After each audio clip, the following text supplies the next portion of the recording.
asalaamaaleykum ñu ngi tudd Mame Thierno di PDG borom Daara Sirulaay Holding nekk au niveau de Cambérène 2. waaw borom Daara Sirulaay Holding day entreprise bi nga xamante ne day yëngu tout ce qui est BPT donc nekk si aluminium fer inox plomberie électricité tout ce qui est bâtiment yàlla def leen ci yëngu donc di import export ba ay produits yoo xamante ne peut-être dañ koy soxla si BPT comme porte.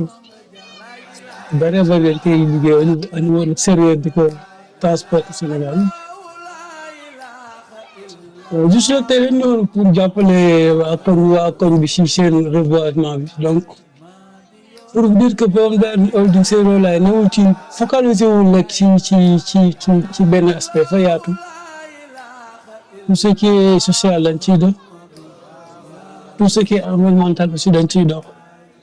am na yenn projet am te ni war na gën a yaatu pour zone bi nekk aussi ñu neen yàlla moo tëj quoi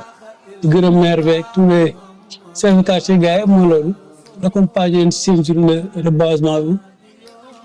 waaw ñaan yàlla mu gën a yaatu aussi ba suñu ambition suñu yéene ci zone bi nekk aussi yàlla moom mu gën a yaatu daal mais vraiment projet yi dépassé na niveau yi juste rek bu ma waxee xëy taxawal lépp xëy na pour mën a objectif. en fait ñu gërëm toute l' équipe ñu gërëm toute l' équipe que xamante ne bu dee ba sotti wala ba taxaw ñoom ñoo si jàpp équipe bu dynamique aussi en pas-pas bëgg nañu def aussi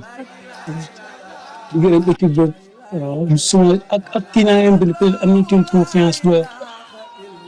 loolu fu ñu àgg rek ñoom tamit am nañ ci part de responsabilité bu rëy di ñaan projet yi suñu kanam yàlla mooy ñu mottali ko quoi. donc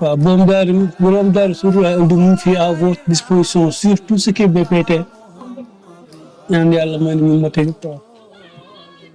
macha allah jërëjëf.